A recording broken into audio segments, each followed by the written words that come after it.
Hey everybody, this is Al Condeluci in Pittsburgh, and I've been asked to share a few words with the direct support professionals around North America, and in the throes of the pandemic, and thank you guys for the incredible work that you do in support of folks with disabilities. But my heart's a little heavy this morning. We're in the throes of not just this pandemic, but a lot of the racial stuff that's been happening, a lot of the ugly stuff in our culture that's been happening as it relates to the murdering of George Floyd in Minneapolis, and right on the heels of the murdering of Ahmaud Arbery down in Georgia, in Brunswick, Georgia, and then even the murdering of hundreds of senseless murders, mostly of young black men who were at the hands of authorities, murdered or killed. And every time I watch that video, and I'm sure you do as well, of that policeman with his knee on George Floyd's neck, I'm just full of anger and emotion when I see that, right? And and part of that was thinking about what is it that's causing this? What's happening in our culture, in our society, and why am I having such a visceral reaction to it? And I got to tell you, obviously racism is a piece of this puzzle, but beyond racism, there's another powerful notion going on here, right?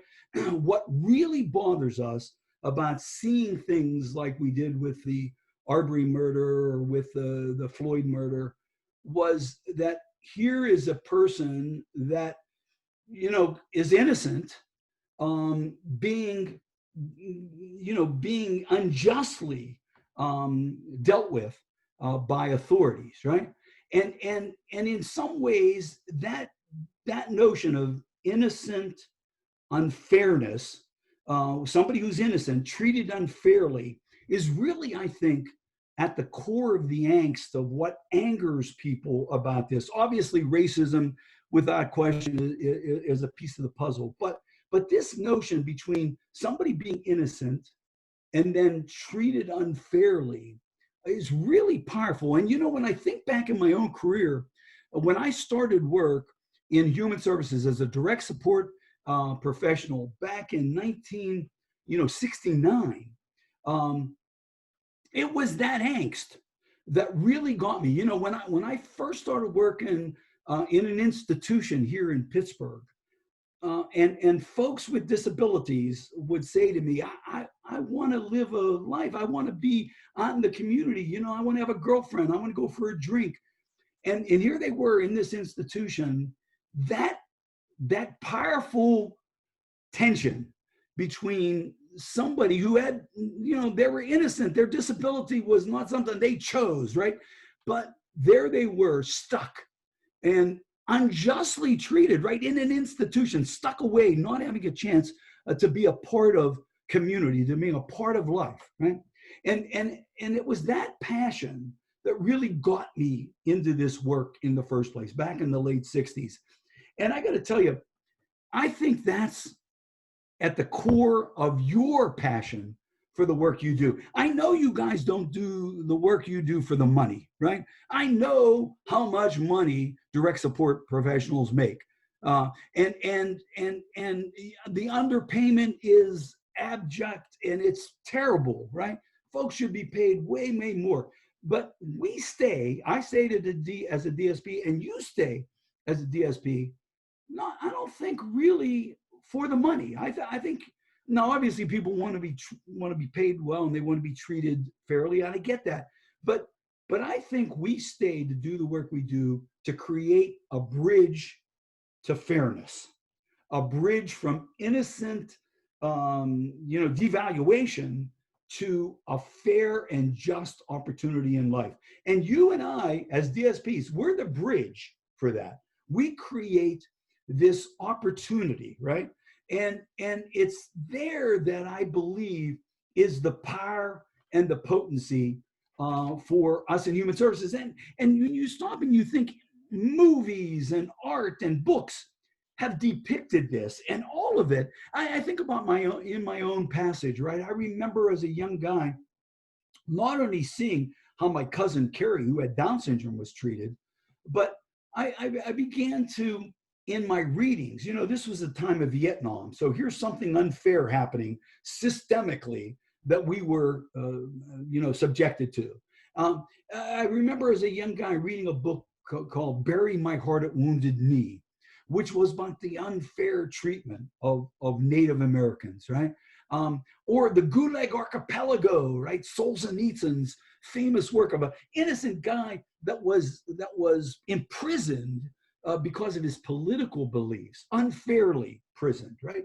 And these books, these works, these movies, Aaron Brockovich and Billy Jack and Norma Ray, I mean, all of these, the storyline is somebody innocently being devalued and marginalized and imprisoned and paid less and stuck,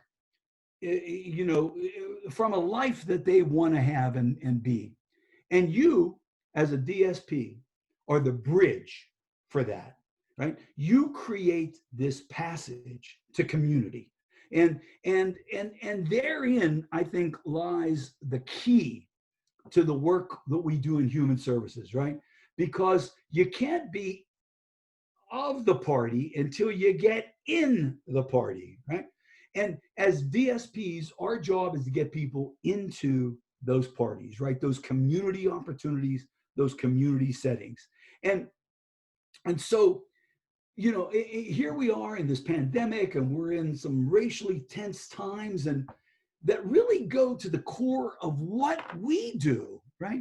We liberate people. We empower them to live lives in the community that they want to live, that all people want to live.